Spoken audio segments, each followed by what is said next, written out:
할렐루야. 2021년 10월 18일 메시지 묵상입니다. 오늘은 좀 특별한 주제를 가지고 좀 함께 나눠보도록 하겠습니다. 제목이 좀 비전입니다. 비전. 여러분들 우리 소명, 비전 다 같은 의미인데 그 비전에 대해서 좀 짧게 좀 나누고 싶습니다. 먼저 일단은 비전이 없는 사람들, 많은 사람들이 저는 목사님 뭐 비전이 없어요 이렇게 많은 분들이 얘기를 하는데, 일단은 비전은 우리의 삶을 이끌어가는 동력입니다. 동력. 그런데 비전이 없다라고 얘기를 한다면 우리가 살아가는 데 있어서 나침판을 잃어버린 배와 같다는 거죠. 우리가 방향키, 어딘가 가야 될 목적의 삶의 지향점이 비전이라면, 비전이 없다라고 얘기하는 사람들은 사실은 가야 할, 어디로 가야 할지 그 목적지를 잃어버리고 가는 배와 같다는 거죠. 뭐 풍랑이 불거나 거찬 파도와 바람이 불면 이리저리로 계속 흔들릴 수밖에 없다는 겁니다. 그렇기 때문에 우리 모두는 반드시 비전을 찾아야 합니다. 자, 비전은 가치 있는 시대적인 소명이라고도 합니다. 가치 있는 시대적인 소명. 자, 반드시 나와 시대에 유익이 되어야 한다는 거죠. 나만 좋아서 하는 건 비전이 아니에요. 어떤 사람들은 나는 좋아, 그래 내가 열심히 해, 그러지 않은 사람에게 아무런 유익이나 도움이 되지 않는 경우들이 있다는 거죠. 이거는 비전, 소명이라고, 콜링이라고 말하기는 좀 어렵다라는 것입니다. 자, 이러한 비전을 찾기 위해서는 반드시 세 가지의 질문을 해야 합니다. 세 가지의 질문을 해야 하는데, 첫 번째 그 질문이 뭘까요? 내가 가치 있는 생각을 하고 있는가입니다. 내가 가치 있는 생각을 하고 있는가. 요즘 내가 생각하는 가장 큰 생각이 뭘까요? 돈 버는 거, 뭐 다이어트 하는 거, 남자친구, 여자친구, 뭐 무슨 생각일 수 있지만, 내가 하고 있는 이 생각이 정말 가치 있는 건가? 그걸 갖다가 점검해 보아야 된다는 거죠. 둘째, 내가 그것이 내가 하는 생각들이 나와 시대에 도움이 되는가? 이게 중요하다는 거죠.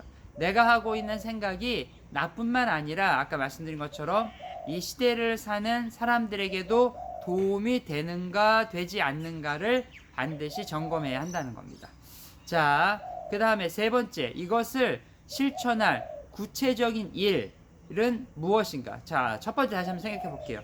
내가 생각하는 것이 가치 있는 것인가? 그리고 그 가치 있다고 생각하는 것이 나뿐만 아니라 다른 사람에게도 유익을 주는가? 그렇다면 그것을 구체적으로 어떻게 실천해야 하는가? 이것이 바로 비전을 찾아가는 비전 질문이라는 겁니다. 비전 질문.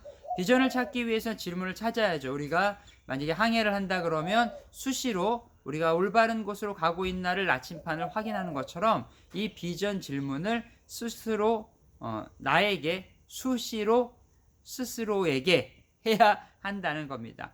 스스로에게 질문을 던지는 사람은 반드시 비전을 찾을 수 있습니다. 자, 이렇게 비전을 찾는 힘을 뭐라고 얘기하냐면 비전 역량이라고 해요. 비전 역량. 비전 역량이라고 하는데, 이 비전 역량은 두 가지로 나누어집니다. 첫째는 내적인 역량, 그러니까 내적인 힘이고요. 그 다음에 두 번째는 외적인 역량, 외적인 힘이 될 수 있다는 거죠.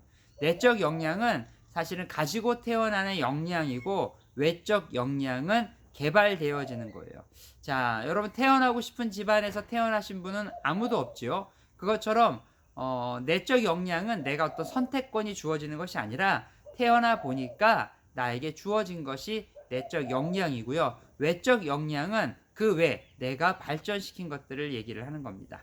이런 비전 역량을 키우는 가장 확실한 방법이 있는데 아무래도 외적 역량을 키우는 거겠죠. 그게 뭐냐면 자극입니다. 자극. 이렇게 자극, 찍찍 하는 자극. 자, 예를 들어서 어떤 사람이 배우를 꿈꾸고 있는데 TV에 나오는 아니면 이렇게 영화에 나오는 배우를 보면서 마음속에 와, 너무 멋있다, 나도 저 일을 하고 싶다, 아니 무대에 서 있는 누군가를 보면서 와, 정말 멋있다, 이렇게 생각이 든다. 그러면 그것이 바로 내 안에 비전을 자극하는 거죠. 이러한 비전 자극을 통해서 비전이 점점 구체적으로 만들어진다는 겁니다. 특별히 이 자극에는 또 두 가지로 나눠지는데 직접 자극과 간접 자극이 있어요. 직접 자극은 경험이나 여행 등을 통해서 얻어지는 거죠. 내가 그대로 이제 접하면서 얻어지는 거. 사람을 만나거나 또 여러 가지 내가 일을 하거나 또 이런 것들을 통해서 얻어지는 거고, 두 번째 간접 자극은 독서나 교육 등을 통해서 얻어진다는 겁니다. 그러므로 사람은 배움을 멈추는 순간부터 퇴보가 되어지고 인생의 어두움을 만나게 된다는 겁니다. 자, 오늘 메시지 묵상은 약간 짧은 특강처럼 잠깐 준비를 했고요. 내용은 최윤식 박사의 미래 준비 학교에 있는 내용들을 참조했습니다. 자, 오늘 하루도 우리가 비전을 찾는 하루 되기를 소원합니다. 오늘 하루도 화이팅!